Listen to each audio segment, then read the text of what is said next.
i-background yama uma uthola le mdlalo bengihlala naye eGoli wathola ubaba wami wangale emazweni manje bathi siqosha abantu bokufika wahamba kwaphindile kwelakubo yena-ke uma washiya emhlabeni bese ngihlala ngedwa-ke mina sengiqashile eGoli ngisebenza-ke ngibamba ema-call center ngikwazi ukuthi ngimele into engilethi la ayingoba mhlawumbe ngixakekile noma kanjani cha ngi-right la ngisekhona mina into engifuna ukuyazi nje i-background yama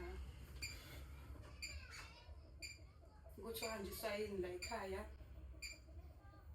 nami nje bengasenayo ukuthi ugogo bengasenayo ifamily yakhe bengingayazi sengifuna ukwazi kabanzi i-background yami wahamba ekutshelile ukuthi ngowakamdlalosi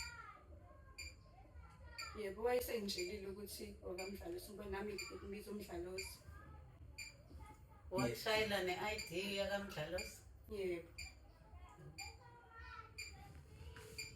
mhlawumbe bogogo bami uThulisile ngithi uzalo ba uzalo wena gogo bowazi ukuthi uThulisile umuntu okuphi nezwe bengingamazi nokumazi bandabami ngoba wahamba sithusene naye ngoba kwakuney'nkinga uma uzele ingane yentombazane ke kufanele ingane yentombazane uma uyitshela ukuthi le ndlela ayihambi ngempela leyo ndlela manje iy'ngane zethu-ke zinento ethizeni uma uthi ingane uyayitshela ukuthi indlela ayihambi ithi kwakuyisikhathi seni. Sanibonani, igama lami nguDineo ngabamdlalose.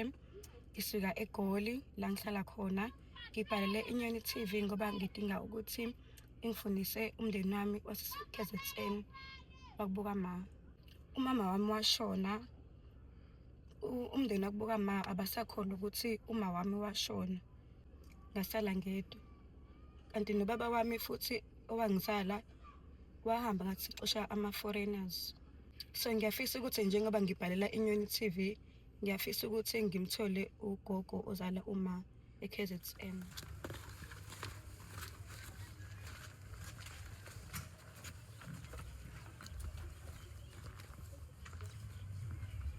Gogo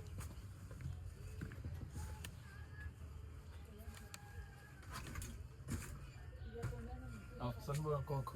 Yebo sanibona baba, ninjani? Hayi siyaphila njani? Siyaphila nathi. Hayi siyaphila. Hey sihambe sifuna umuzwa kaMdlalosi.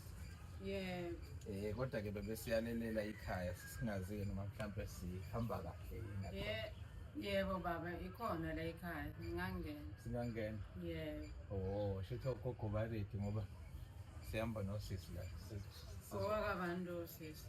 Sizobika isiyisi umuntu omdala. Hawu kodwa Nkosi yami ngoba nginayo nje ingane yomfana la ekhaya bese enze njani leso sisi. Hayi sobika isiyisi impela. Shuthi ukhona umfana nomzala la ekhaya kuphela ke angazi ukuthi nizothani maze kanjani. Phela ingane ngeke sikhombe la. Kusho ukuthi uyena ozokhuluma ukuthi yena kuyimuphi lo mfana wami nangimazi. Hayi siyancokola gogo, siyancokola. Sihamba nosesudineo la. Ngisondela sisi. Sihamba Sanibona. Yebo sawubona msalukazi. Njani? Siphilile unjani wena? Saphila.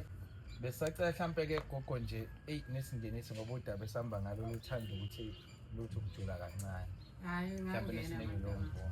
ngingangena.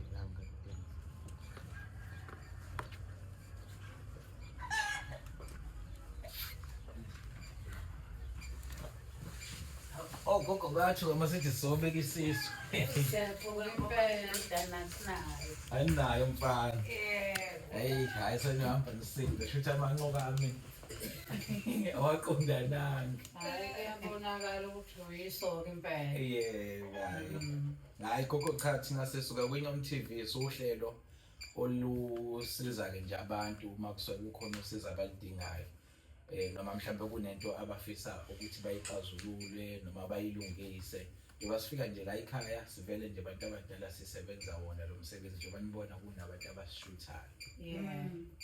Mina ngengokadlamini ngomalandela igama lami usesi engihamba naye uDineo owakamdlalose osuka endaweni yaseGoli.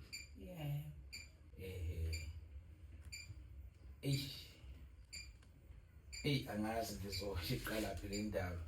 Kodwa-ke ingane njengoba sihamba nayo uDineo lo engazokuthi uzalwa undodakazi wakho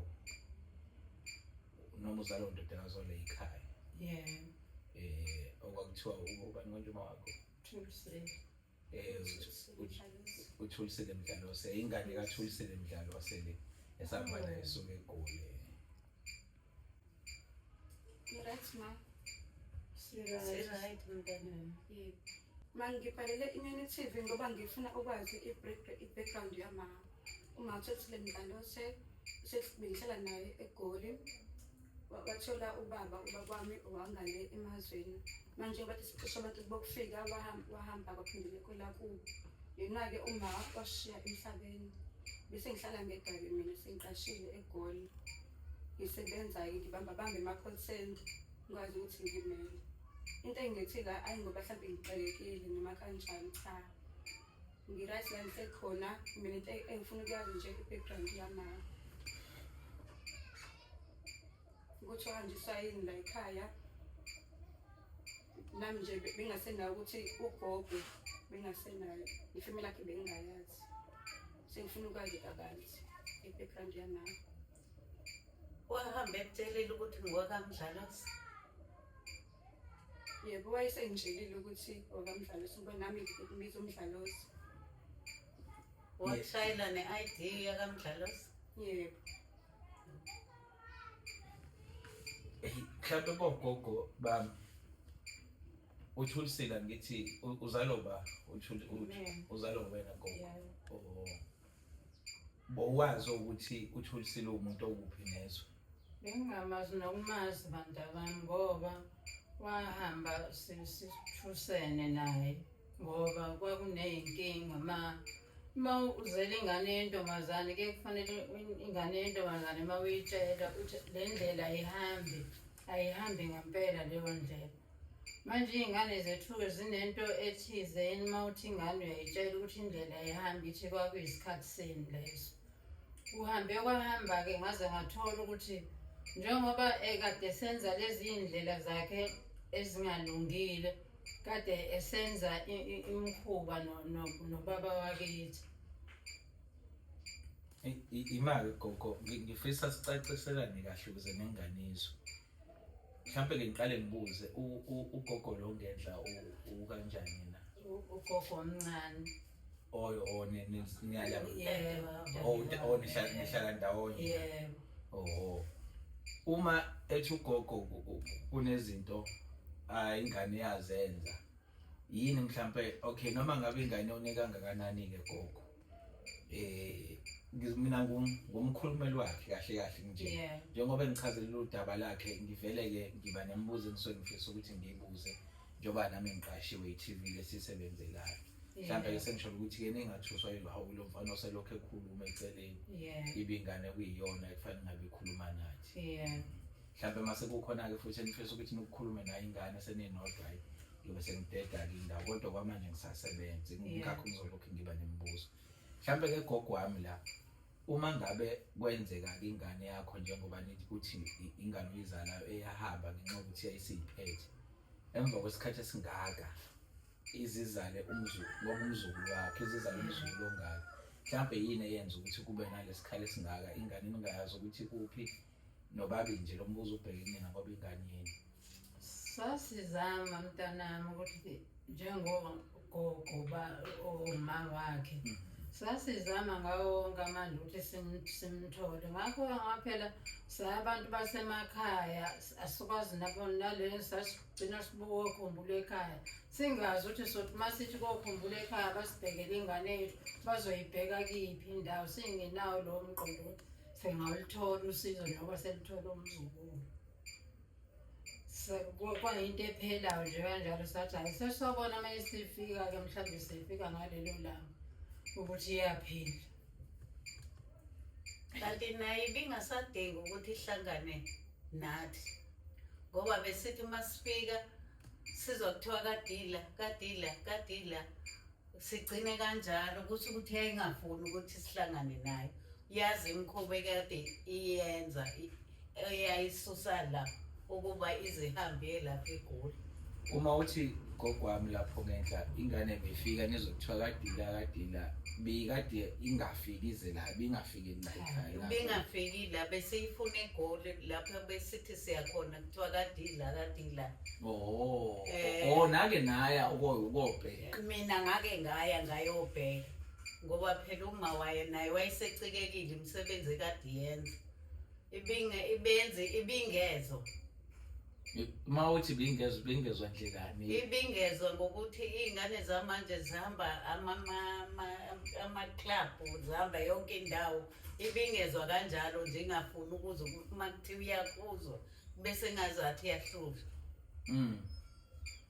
So ke nani shuthi nagcina nikhohle ukuthi ninengane. Uma sihambile phela isihambile ayikho into esasingayenza ngoba iyahamba nathi singazi. Hayi ngoba yabona gogo mangizwa iphuzu leli lokuthi nahamba nawo bheka. Angazi ukuthi lo nkulumo singayiqinisekisa kanjani ngoba nani ngeke nikwazi ukubheka umuntu noma ke ngibuze kanje. Nase niwutholile nomkhondo ukuthi ungaseGoli njengoba nikhuluma ngokuthi nasuka lana eGoli. Basho abangani bakhe ababatshela ukuthi uyahamba ngcono ahamba eGoli ngoba impilo esiphila ngayo ayisemnandi. Okay ke gogo ngibuka ungakhathazeki ngengane yenu ngoba uma uthi kunabangani bakhe okusho ukuthi nina phela kwakufanele nixhumane nabangani bakhe ukuze nikwazi ukuthola ingane yenu. Ngoba phela niyakwazi ukuthi naba abangani bakhe nithi basho ukuthi uthulisile ngazo ukuthi useGoli nengenanzana naxhumana nabangani bakho ukuze nikwazi ukuthola ingane. Sasingeke sixhumane nabangani bakhe bandaba ngoba nabo babeyiyona leyo nhlobo lo kwahamba kwakhe laba kahambanga kahle akho ticket alithatha kwathiwa wagibela ama-truck eGoli. Kodwa ke ukuthi ingane isashona benikwazi lokho. Besingakwazi konke lokho thina besihlalela ukuthi nje hayi sobona uma efika ngalelo langa ngoba bekuyenzeka kusho ukuthi bebiya ngawe lawo ma-truck eGoli amdilize lapho ahamba bona abangani bakhe aphinde emuva ngoba kusho ukuthi kwakumnandi kakhulu la ehleli khona mina kutheni. Ingane benazi ukuthi usenengane engakhi. Besingazi ukuthi usenengane abantu abangani bakhe babengazi ukuthi usenengane. Siyaqaba nje ukuthola ukuthi besenomntwana lapha nakade ehleli khona. Kodwa ke ngibuka nje ungakhathazeki okukhulu mina bogogo bami ngengane yenu eyaduka nangu umzukulu uyafika ngibona nje ungakhathazeki okuyisimanga. Ngazi ukuthi vele into mhlawumbe osayikhohlwa nanokuthi kunengane obukade usunayo eyagcina iduka ngoba phela umuntu uma esikhathini samanje ungamboni ngeke ungakhathazeki njengomzali. Ziningi izinto ezenzeka kuyashona kwenzeka lokhu nolokhu. Kodwa ngiyalizwa iphuzu futhi mangabe uthi wezwa ngabangani ukuthi useGoli futhi wena buyitshela ukuthi usawumuntu okhona ophilayo kuhlala. Kunjalo impela. Ngiyaqinisekisa gogo bami ukuthi wahanjiswa ukuhlupha kwakhe. Yebo. Wahanjiswa. Hayi ukuthi wahanjiswa inkinga zale ekhaya. Ubaba wakhe ozala yena uphi? Usashona. Ubaba lona okuthiwa wamrepa kwaku-step 5 naye wayevele ngisenayo ubaba wakhe ngase ngiyitholele omunye umuntu. Indaba yerephu uyayazi gogo? Yebo. Ngase ngiyitholele omunye-ke nami umuntu kowangishada-ke ngangingashadile nobaba wakhe. Ngase ngizohlala naye-ke phela emzini wamakhula wamkhulisa-ke naye ubaba lona-ke mina ngangingazi-ke ngami ukuthi kanti njengoba emkhulisa ngikhulisa intombi. Ngangithi ukhulisa ingane yami njengoba ethanda mina.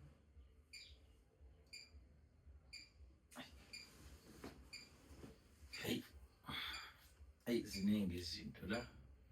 Gogo, Uzobona. yebo.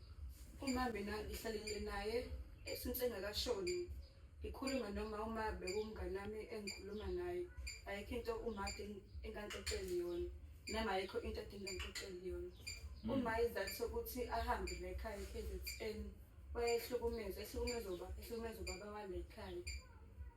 Otshela ukuthi kumele ahambe khona akasahleli kahle la eKZN. Wahamba-ke eseya kephi eJoburg. eJoburg lapho khona athola khona ubaba wami. Bahlalisana-ke naye baze bathola mina. Sahlala kahle eJoburg. Kodwa nje lento le enikhulumayo asilona iqiniso. Akulona iqiniso ngoba ukholelwa ukuthi thina sinamanga kunoma wakho lo wakuzala wakushiya ey'ntabeni engezanga naye kuzosikhombisa ukuthi wena ukhona. Icala likagogo wakho naye uma wakho kwakufanele phela wena kulethe azokukhombisa ugogo ukuthi uyaphila wena naye usaphila. Hhayi avele akushiye ey'ntabeni ngoba phela lapha ekushiye khona kwakungenamuntu akushiya kuyena ukuthi uzogada. Wavele washona ungenamuntu ozogada wena. Ukuthi wena wasala kanjani, wenze njani, kwakufanele ukuthi akulayele ukuthi njengoba sihlala manje nawe fanele ukuthi ngiyokukhombisa ugogo wakho noma saxabana naye kodwa ugogo wakho kufanele ukuthi akwazi. Gogo kodwa wayezomletha kanjani umntwana wakhe ebe ahanjiswa ukuthi ureshwa i-stepfather sakhe? Lokhuza ukumletha umntwana wayengeke afike azohlala. Wayezofika umntwana azomkhombisa athi ma njengoba wahluleka ukungigada ngikutshela ukuthi ubaba wangirepha nansi ingane enginayo manje kodwa ngiphinda naye emuva. Ngicela ukubuza gogo. Iziphi inyathi? Okay, angiqale ngibuze kanje. Ubunalo ulwazi lokuthi umkhwenyana kasisi wakho wadlwengula umzukulu wenu? Bengenalo ulwazi kodwa bengisola ngoba umkhwenyana umuntu uma yenza into uyabonakala ukuthi ekhona into ayenzayo. Okay. Ngezenzo nangakho konke nje. Umuntu uma ethi ngicela ukuthi uze la ngizokuthuma unganaki wena ngoba phela wazi ukuthi uyingane yakho. Ahambe naye kanti uyazi ukuthi uzothi maye umthuma nje uzokwenzani naye lapha amthuma khona. Okay, gogo wami yambikela ingane umndeni yawubikela ingane ukuthi inenkinga yokudlwengulwa i-stepfather sayo. Ayizange izibike ingane ukuthi khona into abayenzayo ne-stepfather sakhe. Ngayibambela mina ngoba ngendlela ayemthanda ngayo nezinto ayemenzela zona. Kwakhona insolo manje kumina ukuthi hawu ingane yami kwase kwenzeka ukuthi no-1 no-2 no-3 kwenzeka kanjani. Kanti into yabo vele kade bayiqala mina isilimo. Ingane iqala ifihle futhi mangabe kukhona into eyenzayo isaba ukuthi hayi ubaba ungenza kanje. Ikona lokho kwabanga ukuthi kungasheshi kuvela ukuthi uyadlwengula ngoba wafihla umntwana. Nina nakuthola kanjani ke lokho? Nango-ke sethi wasola. Ngakuthola ngoba sengiyibambele mina. Okay, gogo wami wathatha ziphi inyathelo ngoba lo muntu enanomsola umkhwenyana wakho lothi wakushada ngoba ubaba umkhulu walengane wayekade engashadile naye. Sengifuna ukuthola ukuthi ke wena ke njengomakoti wenze njani umkhwenyana wakho uma usumsolele enganeni yakho ukuthi ulala naye? Angizange ngenze lutho mina masengithole lo ngoba kwakona lo kulala naye. Angithi kwakuvele kuyintombazane eyihambela beyiphuzela benza zonke izinto. Nganginganayo ishoyo ukuthi ngempela leyo nto uyena mhlawumbe uthatha umntombi bakhe noma uyena owenzeni. Kodwa nje ngendlela babenza ngayo kwangingasafihleki naphambi kwami leyo nto beyenza naphambi kwami. Wena gogo wathelelani ngoba kushuthi wawu-enjoy lento ababeyenzayo kumele ungathuli. Ngangayi-enjoy leyo nto abayenzayo umzukulu ngoba phela uma uganile emzini womuntu kunemithetho yakhona kuleyo mizi. Ngeke mina ngivele ngithi ngunkosikazi bese ngizobhadlaza indaba enkulu kangako. Ngase ngibabonile ukuthi benzani la ekhaya. Ya ke gogo. So ufika ke la engifuna khona ke. gogo nikhuluma iphutha ekuqaleni ukuthi ingane iyazihambela ngoba yayiziphethe nani nayixosha ingane. Nayixosha ingane lokho siyakwazi ukuthi ingane nayixosha ngenxa yokuthi wabona engazokuthi isikuthathela indoda. Okubuhlungu ukuthi gogo wami wakhetha umuntu wesilisa okudlula ingane yakho. Angithi kunjalo Dina. Yebo. Gogo singaze ukhethe umuntu wesilisa kunengane yakho. Buka manje nalo muntu lo owawumshiyela wawumxoshela ukuthi uma akahambi wena uhlale nalo muntu wesilisa. Buka manje usekushilo nosunomunye. Nalomunye lo nawashona. Akasekho naye lo muntu. Iphutha labakhona ukuthi udadewethu kwakufanele ukuthi aqoqe umndeni ukuba hayi ixoxo le ndaba ukuthi hayi kwenzeka kanje ngoba naye ngangamthinta ukuthi ngoba ususolile bekufanele ukuthi uqoqe umndeni uzo ikhulunywe le ndaba ukuthi kwenzekani kanti ngaleso sikhathi nengane izovela inyamalala. Yanyamalala ingane. Yanyamalala ingane. Ingane yanyamalala noma wayixosha. Uthulisile wanyamalala noma namxosha. Azange simqoshe uThulisile ngoba ukhona omunye oyihlobo zomndeni engathi umtshela kwasho ukuthi nabo bahambisana naye ubaba lona wathi wangibuza umbuzo engingawazi nami ukuthi ngangizophendula ngithina wathi nginani umuntu umedla iqanda lenkukhu yakhe. Kwangelula ukuthi ngibize umndeni ngithi umndeni awuzuhlangane nasi isimanga engisibonayo ngoba uzalo lakhona laselungiphendule ngaleyo nkulumo ukuthi unani umuntu umedla iqanda lenkukhu yakhe. Uphendula umndeni? Yebo, umndeni wakhona ubhuti wakhona njengemizi phela uyabona imizi makwakhiwe emakhaya. Ukuthi wena ushuthi gogo wawubika udaba olenziwa umkhwenyana wakho enganeni yakho. Yebo. Wathi nawo kanti makhoti kunani umuntu umedla iqanda lenkukhu yakhe. Gogo, nomndeni ke wala ekhaya.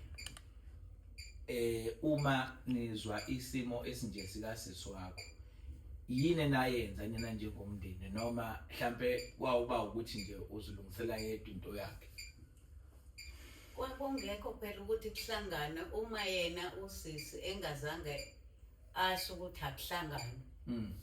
Kwakulapho ukuthi ke singakwazi ukuthi le ndaba siyingenele ngoba kwakuyena kufanele ukuthi asibikele ukuthi akusacela ukuhlangana ukuze sibuze nalaba bakubo kamkhwenyana wami ukuthi lento eyenzekayo nengane yami yini indaba yaba lapho. Owaba nephutha uye ngoba kwakufanele ukuthi kube uyena. Kwakungamele kube yimina engizotshela abantu ukuthi hayi udadewethu kanje nosibari kanje. Kwakufanele kube uyena oqoqa umndeni wami aphinde aqoqe nabakwa le ndoda le eyayidlwengula ingane yakhe. Ngiyazibona kodwa senibadala sekuzohamba isikhathi uNkulunkulu anikhumbule. Niyabona inyakanyaka enizoyishila njengamanje ingane eshuthi ibizokhula ogogo bayingabazi ngenxa yomuntu wesilisa naye ongena ngisho wale ekhaya futhi osayishonela naye mangizwa ngixoxa. Kodwa nibukeka futhi engazi ukuthi hayi beningakhathazekile ngokuthi kunemuntu ala ekhaya noma kunengane yenu eyaduka yalahleka.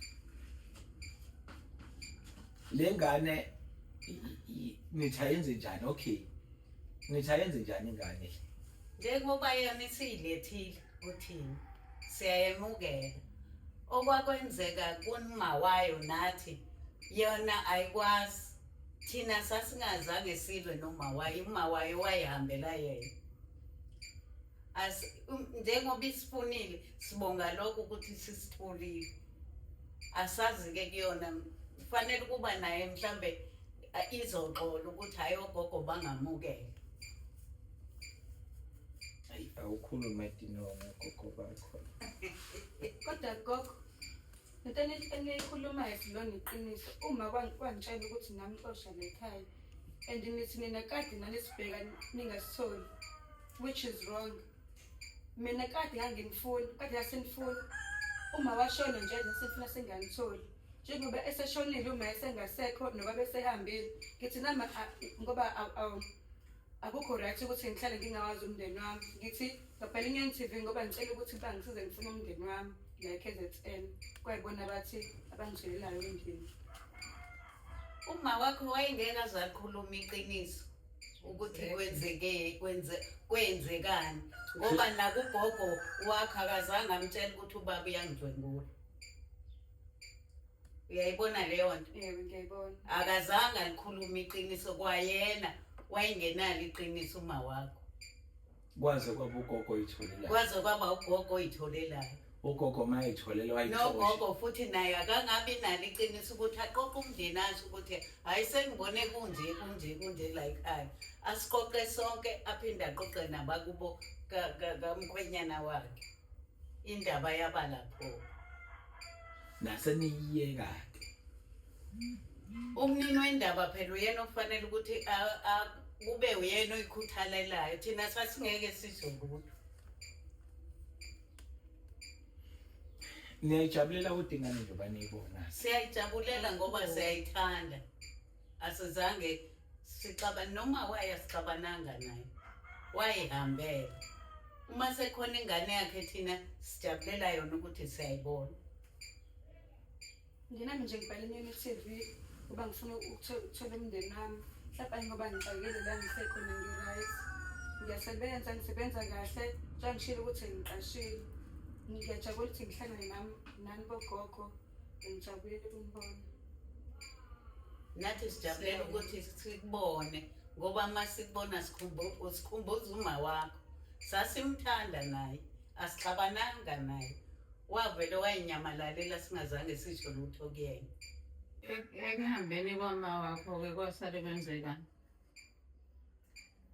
Ubaba wahamba waphindile kwelakubo senze kuqoqosha abantu bokufika. Naye wavele wahamba-ke. Ngasala ngedwa. Mina ngihamba ngoyiqhasheza ngihlala ngedwa. Yebo. Shuthi uDineo bakwakhe umuntu wangaphandle. Yebo. Yeah. Oh, okay.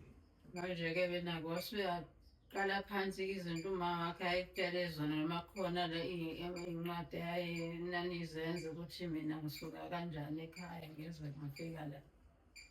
Njengisho ukuthi uma bekumuntu ede ngikhuluma naye ede umngani wami bengicela zonke izinto. Yeah. Ukuthi wahambe ekhaya ngoba wayexoshile. Yeah. So nami ekuhambeni kwesikhathi sengithe ukukhula ngacabanga ukuthi no kumele ngazi i-background yami ukuthi usiqalaphi uzalobani nebungeti balekile Ubaba wakho uyakwazi wena cha angikwazi gogo emazweni angikaze ngiye nakhona. Wakufundisa esikolweni waqeda isikole? Yebo ngafunda aqeda nje base ngisebenza ngalasi. Wasebenza esehambile noma wasebenza sekhona? Angisebenzise ehambile. Ngiyabona ukuthi le ngane isihlala isikhathi eside iyodwa ngoba kuze kube manje njengoba ichaza ukuthi iqale kwakusebenza uma wayevele engasekho. Yabosho ukuthi isihlalile ngale mpilo esiyiphilile ngale. Awuthi umuntu oseze wajwayela ukuthi hayi ngingekho ngoba nakho uyachaza ukuthi ufike isikhathi sokuxoshwa kwabantu kodwa still ukwazi ukusurvive ngisho ubaba wakhe engasekho esihambile. Ukuxhumana nobaba wakho kodwa-ke niyaxhumana? Sasaxhumana nokuxhumana ngifuna ukuza lutho nje ngani ukubalekela ukuthi ngizocela imali nje sengumuntu nje esalela yedwa bese ngisukume ngiyathi ukuthi ngifuna ifamily yakubuka mama. Okay. Yebo. Hey. Kusho ukuthi bekumkhulu nje kuwe. Bakubuka ma, bakubuka baba, awazi muntu. Wazi ubaba wakho nje noma wakho kuphela. Ngisekunzima kakhulu. Shuthi lo muntu uyabona ukuthi gogo ubazi abantu ababili. Ubazi ubaba wakhe, uma wakhe. Washona uma wakho ubaba-ke kade bebuyiselwa-ke endaweni zabo-ke emazweni abo. Shuthi lo muntu ukuba akaze akanitholile ngabe uyedwa mhlambe nabangani bakhe angazi. Mina-ke abantu abami ngiyamsola noma wakhe njengoba uthi babekhuluma yonke into noma wakhe. Uma yena ngoba usekhulile umzukulu kwakufanele amtshele ukuthi kungenzeka ngelinye ilanga kufika iy'khathi ey'nzima. Lezo y'khathi ey'nzima zosifica sisobabili kanje umndeni wakho ungaxhumene naye. Kwakufanele nilulekane njengoba umtshela. Nawe mekuxoxela izinto usho ukuthi ayi ma lokhu angikuzwa kahle ukuthi kuhamba kanjani njengoba kunjalo. Wena wathatha isayidi likama wakho. Yingakho nje kwathi noma kufika iy'nsuku zakhe zokugula wangabi nandaba, wangabi nalutho ukuthi aze ahambele la. Kusho ukuthi umzukulu waneliswa iy'nkulumo zikama wakhe ukuthi ogogo bami ngoba ngihambanga kahle ngahamba bengixoshile. Angithi kunjalo? Kufanele ngimthembe uma wami senze ehambe ngokuhlukumezeka. Nina kube naniyimisele ngokuthi nimfune nimthembe nizomthola kodwa naningayimiseli. Sasingayimisele ngoba phela sasingamazi ukuthi ukuphi yena ukuphi ngoba wahambe ngahlongo.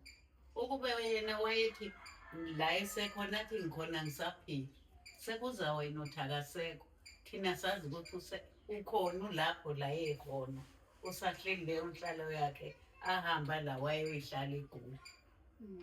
Kodwa gogo njengoba ngisebenza kahle ngithanda ukuthi sihlangane sibe umndeni la angitshela khona ey'ntabeni zama ukuthi umoya wakhe uze la ekhaya namathambo akhe ezibheke ekhaya. Phela ngokuthi angithi ungcwatshe wena ushone wena usungapha.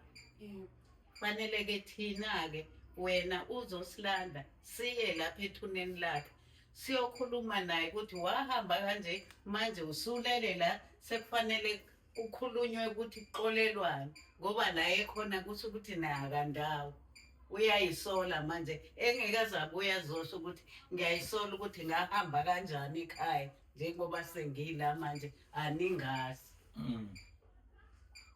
Yebo ayikho inkinga maso wenza kanjani njengoba usho. Siyakwemukela thina mzukulu ngey'nhliziyo Asoze sakulahla. Ngoba naye beyothi mayefika ukuba usaphila bengofike ngimxolele ukuthi mntanami iphutha liyenzeka. Akekho umuntu ongenayo amaphutha emhlabeni, sonke sinamaphutha. Kuze kufike le kwafika khona kwakuvele kwamaphutha ngoba yena kube umntwana wami wephila kahle emoyeni wezosho ukuthi ma nanguba ubaba enza kanje kanje ngoba phela yena wazi ukuthi uyise ngempela bomkhulisile wafike emncane kuyena nangu ubaba enza ukuthi kodwa akazange azaphumele obala. Yimina engaze ngayibonela mina izenzo zabo ngoba noma kuhanjwa kuyothengwa oyidrayive imoto bahambe naye kuyothengwa mina angiselutho mina. Hey, cha, mina ngihleze ngizizwe inkinga kodwa le inzima kakhulu ngoba le nkinga isidinga abantu abaphilayo ngokwenyama njengamanje ukuthi kube yibona abazoyilungisa.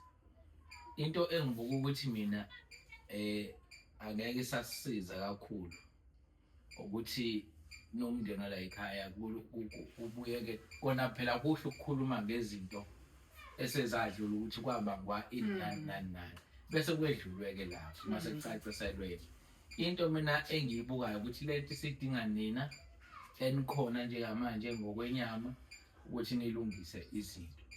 Nginaso isiqiniseko sokuthi ingane inhliziyo ayimhlophe njengamanje ngoba ibingeke isuke eGoli kude kangaka ize la eKZN izokhuluma into eyaziyo noma into eyayitshelwa ukuthi ekhaya ngahanjiswa yini. Naye okungenza kube njengoba ila inenhloso ezinhle zokuthi iyimisele ngani phakathi komndeni wamawayo naye. Angithi uyangizwa Dineo. Ubungeke uhambe izwe lingaka uhambele ukuthi uzoxabana nogogo noma uzobavusela izinto noma mhlambe uyabo uzolwela uma wakho nabo futhi ogogo ku9:30 bebengeke bazivumele ukuthi singene ukube basakuleya nto ukuthi into ehlangene nezinto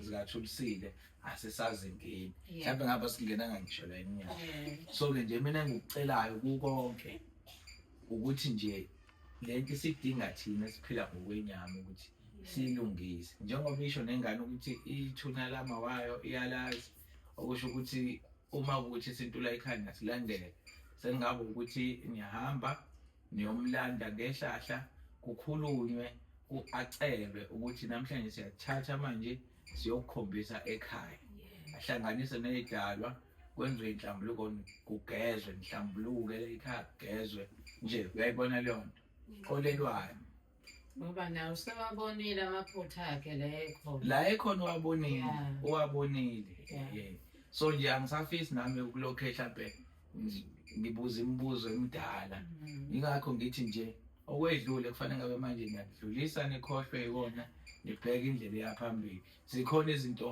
indlela zokulungisela abantu abasuke bengasekho uma usuke ukholelwa entweni zesintu nasemasikweni ngizokhuluma ngakho samxolela kudala ehambeni kwakhe samxolela asinankinga naye konke lokho kudingakalayo ngoba vele yena usehambile sizokwenza yonke lezo zinto senze ngohlobo lwesintu simbuyise ezekhaya nawe ukhululeke wazi ukuthi uma usuka lapha eGoli uza la uzogogo nekhaya leyo uzofika umukela usuke emukela ngezandla ezimhlophe ngiyajabula ukuza nomasi sibonga ukuthi ucabange nawe ukuthi uhambe uyoziveza ukuthi ukhulume nalaba okhulume nabo ukuthi uzofinyelela ukuthi basihlanganise nawe siyabonga usukhulile-ke manje usukhulile masokwazi ukuhlala wedwa ungasenama uhleli wedwa kusuthi usumdala noma useyingane kodwa usukhulile futhi sizoyena kuphakela umthakathi wakahambisa ngoba kuba kahambanga babakho besingeke sikubone hayi asike sishiyeni leyo asingeke sithi usizile kakhulu phela esayidini lakhe untombazane ngoba kasenababa manje kanti phela ngabe nomkhonyana nje la ekhaya ongaqondi phansi kodwa ngeke asihlule kodwa-ke hayi ngicabanga ukuthi mina into ebalulekile ngoba ngithi inamba zakhe zikhona noma uthe phela naye asafuna ukuzwa ukuthi wazi ukuthi uzomcela imali inamba ikhona zakhe ubakwakho yebo zikhona zikida yakho ngizama ukuthi ngikhulumane naye kufanele umaziseke futhi naye ukuthi hayi so batholile ogogo mhlampe-ke nabo izinto zabo zokuthi mase sebeyilungisile kahle amaphepha nje bakushiwo mhlampe futhi uphinde abuye yabo mhlampe ngosuyamvakashisa kogogo bamlo sembe kanjalo siyabonga kakhulu siyabonga kakhulu uyasala noma uhamba nathi ngizohamba naye okay gogayi no ithimba lethu ke lizoyithatha-ke inamba ngicabanga ukuthi mhlawumbe kubalulekile ukuthi nibuye nixhumane ningi sesingasekho nje singabe semotweni thina awubakithi intombazane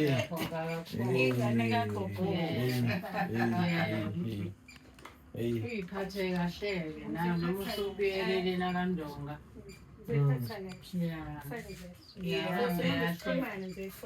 hayi uhambe kahle mntwana omntanami okay hayi siyabonga bonga thina